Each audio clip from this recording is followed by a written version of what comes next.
Allô? Fred? Un projet à la plage? Ah oui, samedi, tout de suite. C'est parti.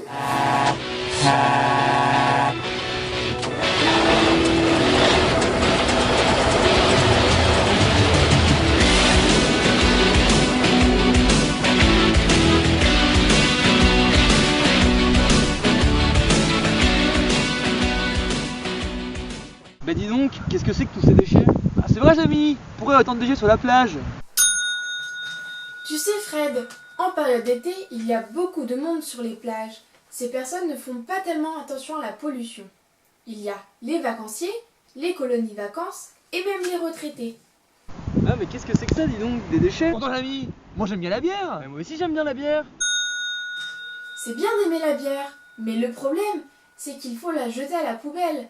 Après, c'est très mauvais pour la planète, tu sais. Ça met beaucoup de temps à se décomposer, contrairement aux déchets biodégradables, comme les trognons de pommes, les mouchoirs en papier, les papiers journaux, qui mettent entre 2 et 6 semaines à se décomposer.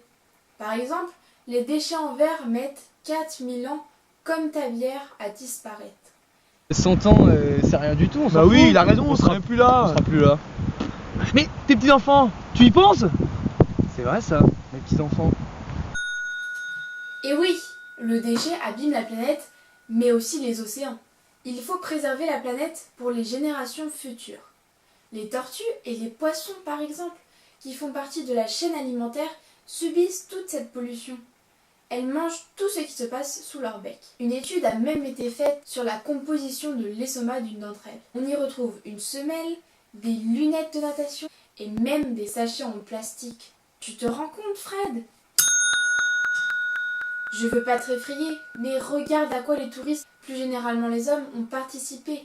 The Great Pacific Garbage Patch, la poubelle du Pacifique. C'est un grand continent qui s'étend sur une superficie de 3,4 millions de mètres carrés et fait même jusqu'à 30 mètres de profondeur. Tout ça rien qu'avec des déchets. Mais qu'est-ce que c'est que cet engin? En plus, il se dirige droit sur nous. Mais enfin, Fred, c'est pour pouvoir faire le ménage et nettoyer les dégâts causés par l'homme. Il y a des camions exprès pour nettoyer les plages. Les macrodéchets sont des déchets comme les bidons. Ils ont un impact esthétique, mais aussi écologique sur le système. Les collectivités veulent toujours offrir une plage propre. Mais sans macrodéchets, il y a donc différents types de moyens pour y remédier. Tout d'abord, le nettoyage mécanique, avec des engins comme des cribleuses, des géomoniers ou tractopelles mis en place par les collectivités territoriales. Deuxièmement, le nettoyage manuel est réalisé par des personnes mobilisées pour ramasser les déchets à la main. Il est mis en place par des associations d'insertion et des volontaires sous bénévolat.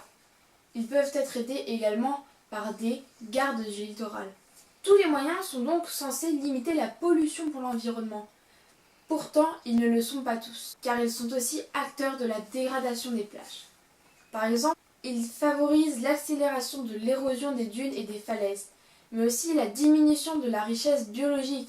Certaines plantes sont arrachées au passage des engins. Mais nous, qu'est-ce qu'on peut faire? Il est très important de réaliser le tri des déchets au début de la chaîne, car la tonne de déchets coûte à la décharge environ 100 €, ce qui est très cher. On a compris.